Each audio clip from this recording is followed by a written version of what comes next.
In a world where Africa has been treated as a supplier of raw materials and a consumer of finished goods for centuries, one man dares to rewrite the script. His name is Ibrahim Traoré. And this is the story the world was never supposed to hear. A plan so bold, so revolutionary, it could make Africa richer than the West ever imagined. This is inside Traoré's secret plan to make Africa rich again. It all began quietly, far from the cameras of Western media. In the presidential offices of Ouagadougou, Traoré sat at a wooden desk, not made in France, not imported from China, but handcrafted by Burkina Faso carpenters using local wood. Around him, a small team of economists, engineers and military advisors gathered. The air was thick with urgency and vision. "Brothers and sisters," he began, his voice steady, his eyes burning with conviction. "Africa has waited too long for permission to rise. The time has come for us to stop asking and start building." That single sentence became the heartbeat of a new African doctrine: economic liberation through self-reliance. For decades, Burkina Faso and its neighbors had been trapped in a cycle designed by others. The International Monetary Fund dictated economic policies. The World Bank loaned billions, with conditions. France controlled the currency through the CFA franc, and Western corporations extracted Africa's gold, oil, and lithium, while the continent received crumbs. But Traoré's vision was simple. If Africa controls its resources, it controls its future. The first phase of his plan was called Operation Renaissance, a national strategy to reclaim all key industries from foreign control. Burkina Faso began renegotiating mining contracts, replacing Western companies with local cooperatives and state-owned entities. Gold mines that once sent billions abroad were now producing wealth for Burkina Faso workers and their families. It wasn't just about money, it was about pride. In the small mining town of Houndé, workers raised their fists as the national flag was hoisted over a reclaimed site. "This gold belongs to us," one miner said on live TV. "Our children will not starve while others grow rich." The footage spread across Africa like wildfire. But Traoré wasn't stopping there. He understood that resource control without infrastructure meant nothing. So came the second phase, the industrial awakening. Burkina Faso began building small manufacturing hubs across the country, factories that could process gold, refine cotton, and produce machinery for farming and construction. He called it the New Sankara Vision, honoring Thomas Sankara, the revolutionary who dreamed of an Africa free from dependency. When asked how he planned to fund such massive projects without Western loans, Traoré smiled. "Africa doesn't need aid. Africa needs courage," he said during a televised speech. Then came a shocking revelation. Traoré had already secured funding through a secret alliance of African and Asian investors, bypassing the IMF and the World Bank entirely. The alliance included nations willing to trade resources directly for technology and infrastructure, cutting out middlemen. This new model was called trade for power. Instead of borrowing dollars, Burkina Faso began trading gold and lithium for renewable energy systems, agricultural equipment, and digital infrastructure. The West called it economic suicide, but for millions of Africans, it looked like rebirth. By mid-year, the government launched an ambitious plan to electrify rural villages using solar grids built by local engineers. Every new light that flickered on became a symbol of freedom, one less shackle of dependency. The Western media tried to spin the story. They accused Traoré of being reckless, a populist, a dreamer out of touch with economic reality. But inside Africa, he was becoming a legend. A leader who dared to believe that Africans could build their own future without Western permission. Then the third phase began to unfold: the Continental Wealth Alliance. Traoré initiated secret talks with other African leaders, Mali, Niger, Guinea, and Chad, to create a regional currency backed by gold, oil, and agricultural output. No more CFA franc, no more dollar dominance, a new African reserve, controlled by Africans. Diplomats whispered that the meetings were tense, that pressure from Western embassies was immense. But the alliance was growing. One leaked document from an EU intelligence report described Traoré's plan as the greatest threat to Western economic interests in Africa since the end of colonial rule. And perhaps that's exactly what it was. In Ouagadougou, murals of Traoré began to appear across walls and markets, painted by young artists who saw him not just as a president, but as a symbol of hope. Music videos were made. Poets wrote verses. "He fights for us," one woman said on camera, holding her baby. "He fights so this child will never know hunger." Meanwhile, Western corporations began to panic. Several oil and mining giants quietly began moving assets out of Burkina Faso, fearing nationalization. The French media labeled Traoré a dictator, a threat to democracy. But the people of Burkina Faso knew better. They saw what was happening on the ground. For the first time in generations, their wealth was staying home. And yet this was only the beginning. Traoré had a bigger dream, a plan that stretched beyond Burkina Faso's borders, one that would reshape Africa's destiny forever. He called it Project Umoja, Swahili for unity. The idea was revolutionary. A continental network of resource-sharing economies, powered by Africa's own technology, defended by Africa's own armies, and governed by African values. "Unity is not a dream," he declared. "It is our weapon." The African Union initially dismissed the proposal as idealistic, but then something unexpected happened. Millions of young Africans began demanding it. Social media exploded with the hashtag #UmojaAfrica. The youth had chosen their side. Western analysts tried to predict his next move, but Traoré was 10 steps ahead. He wasn't just fighting for Burkina Faso. He was architecting a new Africa. And as the sun set over Ouagadougou one evening, he addressed the nation in a televised speech that would echo across the continent. "They said we were too poor to lead ourselves. They said we needed their aid to survive. But now look at us. We are building. We are rising. We are free." Crowds roared in the streets. Flags waved. For a moment, all of Africa seemed to hold its breath, because this wasn't just the story of a president. This was the story of a continent reclaiming its soul. The world was watching, but not everyone was smiling. As Ibrahim Traoré's dream of African self-reliance began taking shape, quiet meetings started happening in the corridors of Washington, Paris, and Brussels. The tone was not one of curiosity. It was alarm, because for the first time in decades, Africa wasn't asking, "How much aid will you give?" It was asking, "What will you pay for our resources?" And that single question shook the very foundation of global power. In a dimly lit conference room inside the U.S. State Department, a senior advisor dropped a classified report onto the table.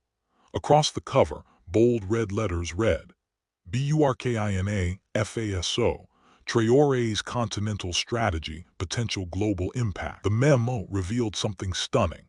Burkina Faso had just signed a secret trilateral deal with Mali and Niger to merge resource management and military defense. Together, these three nations controlled more than 40% of Africa's uranium reserves and a significant portion of its gold exports. "This is an economic declaration of war," the advisor muttered. Another voice replied coldly, "Then we fight back quietly." Meanwhile in Ouagadougou, Traoré knew what was coming. Standing before a map of West Africa marked with colored pins, he addressed his cabinet. "They will try to break us, not with bombs but with banks, not with soldiers but with sanctions. But remember, our strength is not in their currency. Our strength is in our unity." He wasn't wrong. Within days, several Western financial institutions began freezing Burkinabe international accounts under security reviews.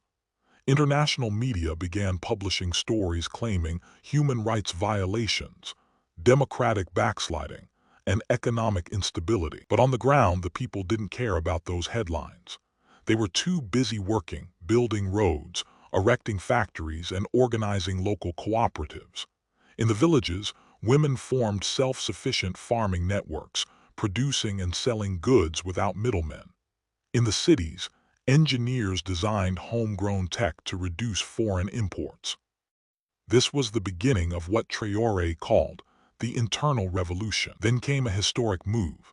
Traoré ordered that Burkina Faso's gold reserves be physically transferred back home. Hundreds of armored trucks guarded the shipment as it made its way from foreign banks to the central vaults of Ouagadougou. When asked by reporters if he feared backlash, Traoré simply replied, "Can a man fear taking back what is already his?" That line went viral across Africa. Millions reposted it, calling it the quote of the century. In neighboring countries, protests erupted, not against governments but against foreign companies. The people wanted what Burkina Faso had, ownership, but the West wasn't going to sit still. Leaked diplomatic cables later revealed a coordinated plan to pressure neighboring African leaders into isolating Traoré. Sanctions were proposed. Foreign investors were warned. Western ambassadors began calling him unpredictable. At the same time, slick social media campaigns flooded African platforms, painting him as a dictator. Videos circulated claiming corruption, military brutality, and media censorship, but they underestimated something crucial: Traoré's connection with the people. In his weekly radio address, he spoke directly to them in simple, heartfelt words. "My brothers and sisters, they call me dangerous because I refuse to kneel. They call me extreme because I said Africa deserves to stand. But if demanding dignity makes us dangerous, then let every African become dangerous." The crowd outside the station erupted in cheers. The entire country seemed to move as one heartbeat. Soon after, Burkina Faso took another step, launching the National Sovereign Fund, NSF, a government-backed investment pool where citizens could invest directly in national projects. Farmers, shopkeepers, and soldiers all began contributing. In less than 2 months, the NSF raised over $500 million in domestic investment, without a single dollar of Western aid. Western analysts called it unsustainable. But it wasn't about numbers, it was about belief. One viral clip showed an elderly man in Burkina Faso saying, "I used to think Africa was poor, but we were never poor. We were robbed." And yet Traoré's biggest challenge was still ahead. For every dollar he reclaimed, Western institutions tightened their grip on trade routes, logistics, and international approvals. Several European ports began delaying shipments from Burkina Faso under inspection reviews, crippling export flow. But Traoré had already foreseen this. He summoned his economic council and gave a single command: if they close their doors, we build our own. And that's exactly what they did. In partnership with Mali, Niger, and Guinea, Burkina Faso began construction on a massive inland logistics hub near the border, Africa's first sovereign trade corridor, designed to bypass foreign-controlled ports. Local workers called it the Gate of Freedom. By now, the movement was unstoppable. Across the continent, young Africans were chanting his name, calling him the Lion of the Sahel. But inside global boardrooms, a darker sentiment was rising. Reports emerged that certain Western contractors had begun pulling out, not because of fear, but because Traoré refused to grant them special access. In other words, no more exploitation. A British journalist tried to corner Traoré during a press briefing, asking if he wasn't afraid of losing foreign friends. His answer was sharp and unforgettable: "Africa doesn't need friends who only visit to steal." The room went silent. Cameras flashed. That clip hit 1 million views in under an hour. Traoré's boldness was contagious. In Niger, the military government announced that it too would nationalize several foreign mining sites. In Mali, plans were made to join Burkina Faso's sovereign currency proposal. Suddenly, what started as one nation's rebellion was becoming a continental movement. The new African bloc, unofficially led by Traoré, was being born. And for the first time in modern history, the Western powers could not predict Africa's next move. As night fell over Ouagadougou, Traoré stood on the balcony of the presidential palace, looking at the city lights below. The streets were alive with music, drums, and chants. His military aide approached and asked, "Mr. President, the West will not stop. They are preparing something big." Traoré turned to him and said calmly, "Then let them prepare, because this time Africa is ready." He smiled faintly, gazing into the distance. "We have waited 500 years for this moment. They cannot stop what has already begun." The night was quiet in Ouagadougou, but it wasn't peaceful. Inside the presidential compound, Ibrahim Traoré sat alone at his desk, staring at a map of Africa lit by a single lamp. Red markers covered the West, each one representing a nation under economic pressure, military threat, or media attack. He whispered to himself, "They think they can starve us into obedience, but hunger can awaken even the dead." That night marked the beginning of Traoré's secret plan, a vision so bold, so dangerous to Western interests, that it would change the course of African history. Months earlier, While world leaders were still underestimating him, Traoré had quietly summoned a circle of trusted economists, engineers, and military officers. The meeting took place not in a palace or hotel, but in an underground command room beneath the Ministry of Defense. He began with a single sentence written across a chalkboard: "Make Africa rich again." The room fell silent, not richer in resources, that Africa already was, but rich in control, in dignity and destiny. One of his advisors asked cautiously, "Mr. President, what exactly do you mean?" Traoré smiled slightly. "They took our gold and called it trade. They took our minds and called it education. Now we take back everything and call it freedom." From that moment, a plan of reconstruction began, one that Western intelligence completely failed to detect until it was too late. First, Traoré ordered a comprehensive national audit. Every mine, every land lease, every foreign contract signed since independence was reviewed line by line. The results were explosive. More than 72% of Burkina Faso's mining profits were leaving the country through offshore accounts controlled by foreign firms. Gold worth billions had been sold at discount prices in exchange for aid packages. When Traoré saw the figures, he slammed his fist on the table. "They built skyscrapers in Paris with our sweat. Now we build our future with their fear." The first strike, the mining revolution. In one of his most daring moves, Traoré nationalized several foreign-owned mining operations overnight. No warnings, no negotiations. At sunrise, military trucks surrounded the sites. Burkina Faso's new National Resource Protection Force, a special unit trained to secure strategic assets, took control. Foreign media called it hostile. The people called it justice. In Bobo Dioulasso, thousands took to the streets waving flags, chanting, "The gold of our mothers will feed the sons of our soil." By midday, international markets were in chaos. Gold traders panicked. Prices spiked. But inside Burkina Faso, Traoré appeared on national television, calm as ever. "We will no longer export our future at a discount. Our gold will now build our schools, our hospitals, and our defense. And if they want it, they will pay the African price." The broadcast went viral across the continent. For the first time, leaders from neighboring nations started calling Ouagadougou, not Washington. The West thought isolating Traoré would be easy. But behind the scenes, he had already begun weaving a powerful web across Africa, an alliance built not on treaties but on trust. He called it the Network of the Brave. Members included Mali's leadership, Niger's generals, and revolutionary thinkers from Guinea, Chad, and even the Central African Republic. Their mission was simple: to build a united African defense and economic system, a continent that could stand alone. Together, they developed 3 secret projects. The Sahel Shield, a coordinated military defense pact designed to protect African resources from external intervention. The Golden Chain, an economic alliance to trade gold, oil, and rare earth minerals directly among African nations, bypassing the dollar.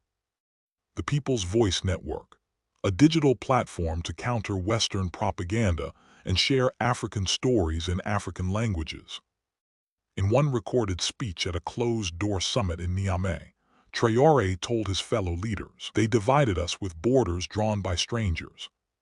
But when hunger strikes, does the lion ask which land the gazelle came from? We are one people, one destiny, one fight." The room erupted in applause. Mali's defense minister leaned over and said quietly, "Brother, you just declared Africa's independence again." But not everyone was clapping. Within weeks, Western embassies in West Africa began sending alarming cables. One French diplomat wrote, "Traoré's movement is spreading faster than we can contain. His message is not political, it is spiritual. The people believe in him." In response, the West increased media attacks, calling him a military strongman, a populist threat, a danger to democracy. But the attacks only made him stronger. Social media flooded with memes, quotes, and fan art of Traoré wearing traditional armor, captioned, "The last African who won't bow." The economic counterattack.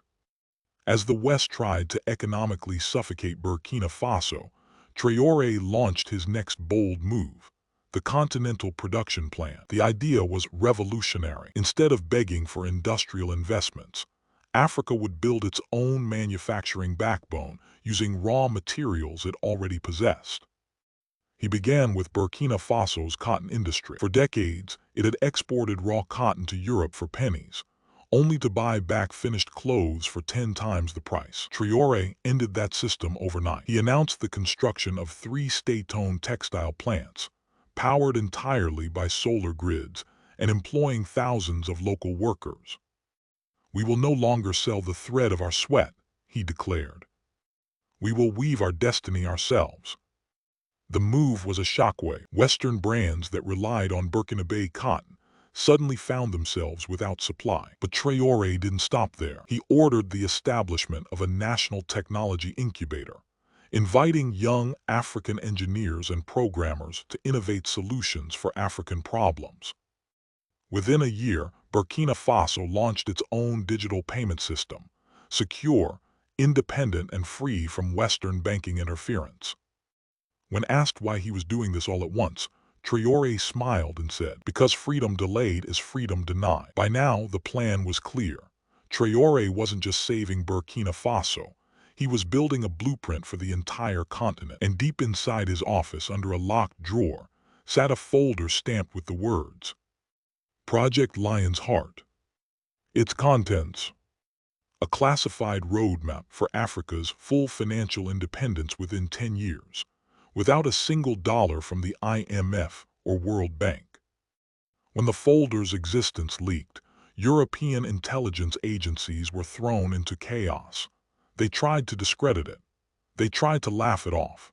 But within days, 8 other African nations had sent envoys to Ouagadougou requesting copies. Burkina Faso had become the brain of a sleeping giant, and Traoré its heartbeat.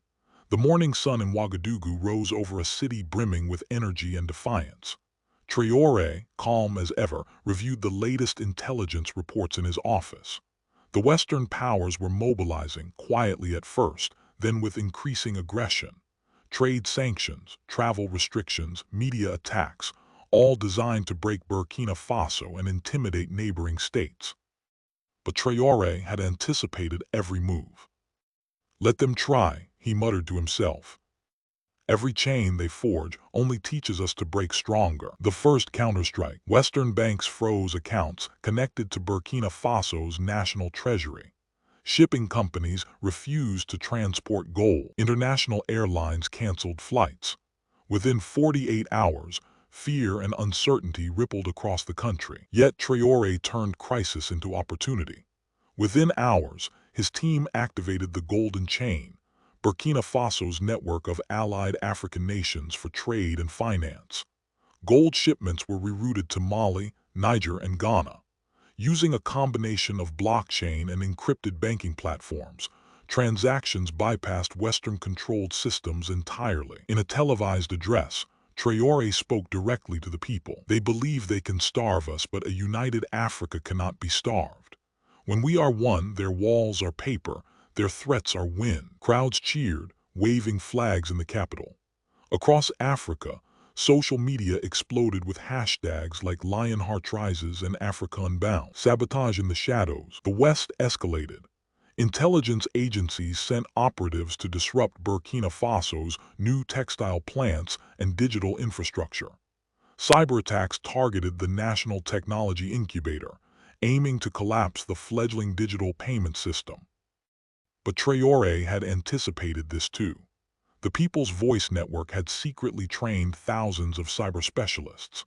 They built firewalls, traps, and fake servers designed to mislead attackers.